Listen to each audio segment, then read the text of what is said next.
Question में है two devices are connected between two points say A and B in parallel. कह रहे हैं दो डिवाइस हैं जो दो पॉइंट्स पे कनेक्ट हैं ए और बी पे पैरेलल में। ठीक है, ए और बी पे कनेक्ट है, ये पैरेलल में कनेक्ट है।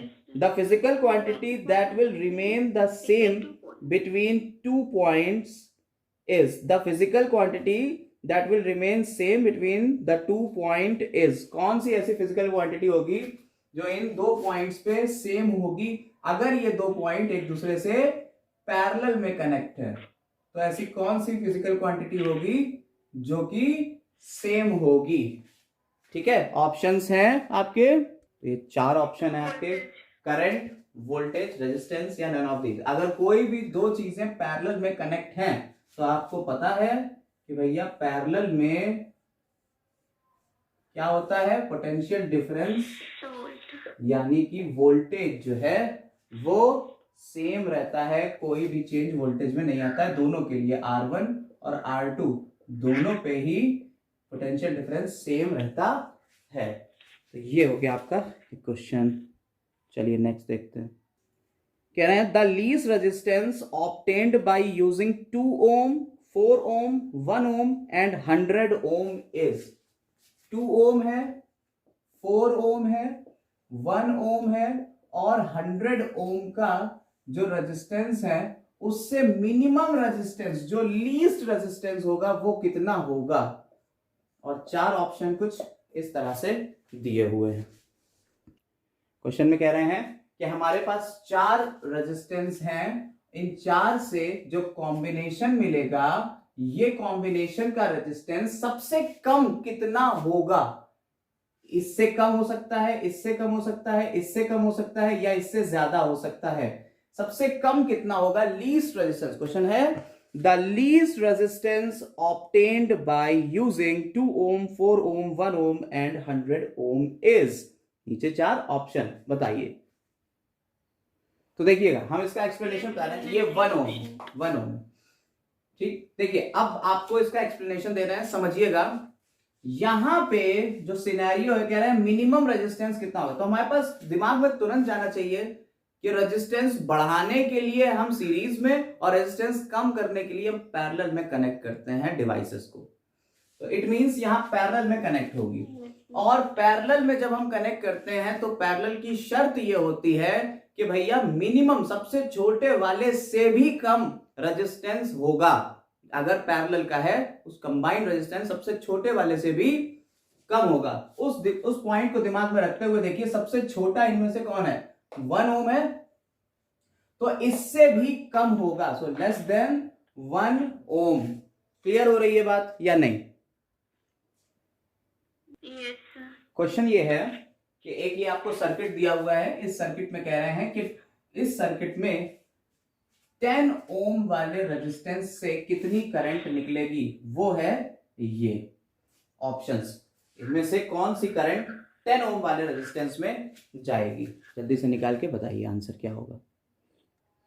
क्वेश्चन में दिया हुआ है कि भैया हमें रेजिस्टेंस निकालना है। रेजिस्टेंस जो है 10 ओम वाला, इसमें करंट कितनी होगी हमें यही तो निकालना है। दिमाग में तुरंत सोचो कि पोटेंशियल डिफरेंस तो सबका सेम है। इसके लिए भी V 6 वोल्ट है, इसके लिए भी V 6 वोल्ट है, इसके लिए भी V 6 ही वोल्ट है ना।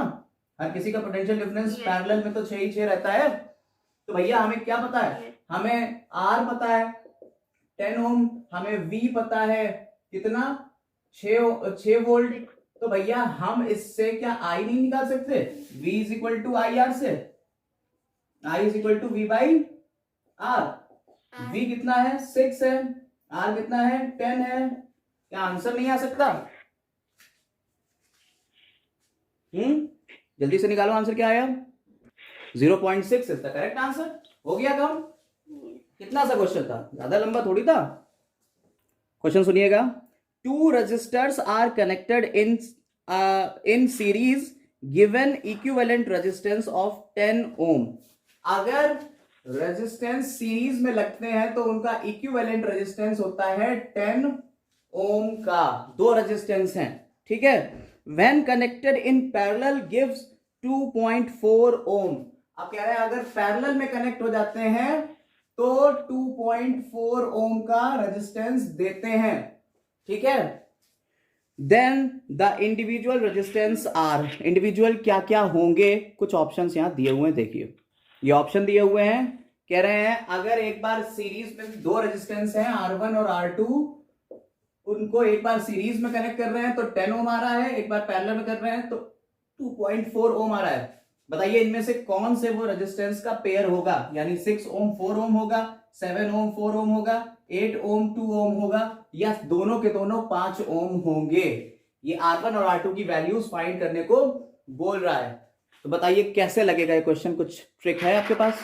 देखिए कह रहे हैं कि भैया रेजिस्टेंस जो है वो आंसर है इसका 6 ओम और 4 ओम। क्यों? देखिए सीरीज में 6 plus 4 is equal to 10, 6 plus 4 is equal to 10 होता है सीरीज में, ठीक है।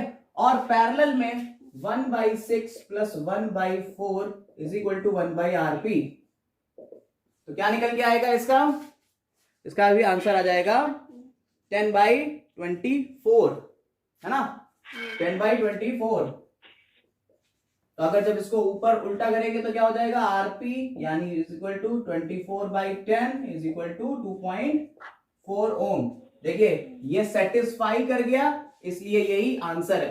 अब 5 के लिए अगर 5 के दोनों होते हैं, 5 + 5 भी 10 होता है, 8 + 2 भी 10 होता है। सीरीज में तो दोनों सेटिस्फाई कर रहे हैं, बट पैरेलल में ये सेटिस्फाई नहीं करेंगे, इसलिए ना ही ये होगा ना ही ये होगा। और 7 और 4 तो 11 हो जाएगा, इसलिए ये तो बिल्कुल ही नहीं होगा, सीरीज भी सेटिस्फाई नहीं कर रहा है।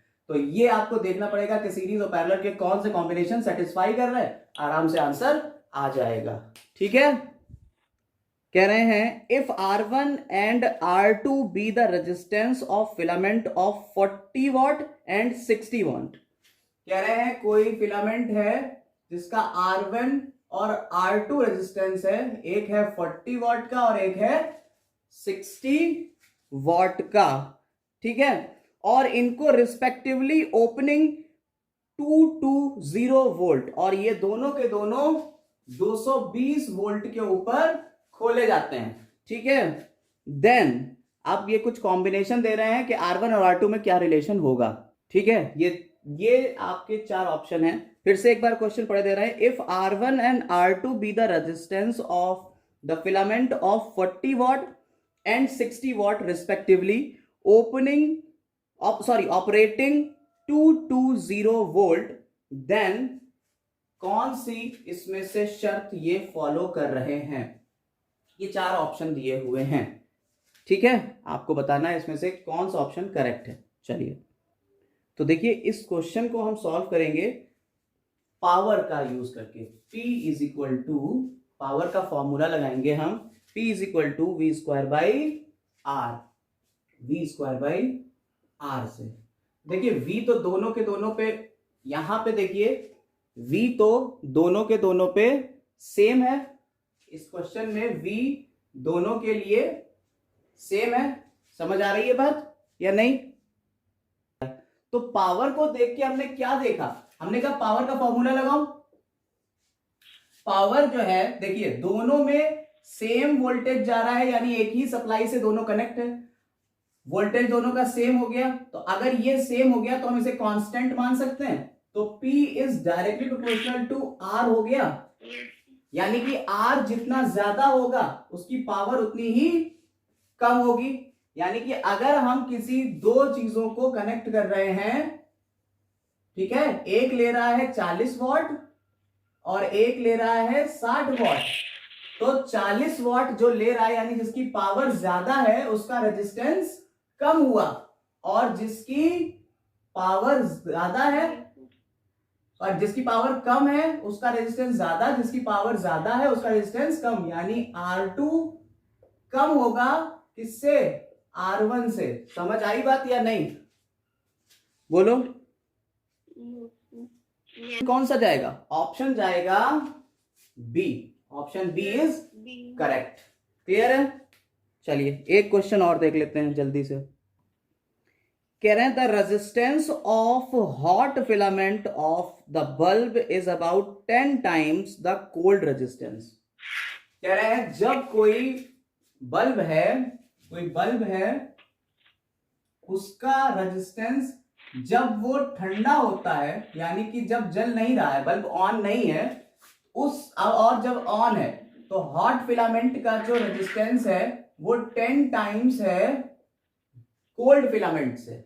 ठीक है, क्वेश्चन समझिएगा। The resistance of hot filament of the bulb is about 10 times the cold resistance. What will be the resistance of 100 watt 220 volt 100 watt 220 volt lamp when not in use? when not in use, इसके कुछ options भी हैं, देख लीजिए। Option है आपके 48 ओम, 400 ओम, 484 ओम या 48.4 ओम। इसमें से कौन सा आंसर सही होगा? अगर किसी बल्ब की पावर रेटिंग ये दी हुई है तो पावर रेटिंग का फॉर्मूला लगा के जल्दी से आंसर निकालिए। क्या आंसर आएगा? P is equal to V square by R से सीधा निकाल लीजिए। क्वेश्चन ने आपको ट्रैप किया है, क्वेश्चन में ट्रैप दिया हुआ था ये कि भाई साहब 10 टाइम्स ज्यादा हो जाता है, अगर ठंडा है तो उससे गर्म है तो 10 टाइम्स ज्यादा हो जाएगा। उसका कुछ भी नहीं यूज करना है। उसने कहा कि जब बल्ब यूज नहीं होगा तो सिंपली उसने कहा ये डेटा दिया हुआ है, जब बल्ब यूज नहीं हो रहा है तो बताइए कितना होगा। सिंपल सा फॉर्मूला लगाइए, P equal to V square by R. हाँ, वी स्क्वायर हो गया 220 इंटू 220 अपॉन आर हो गया 100। आंसर आ गया कितना? 484 ओम।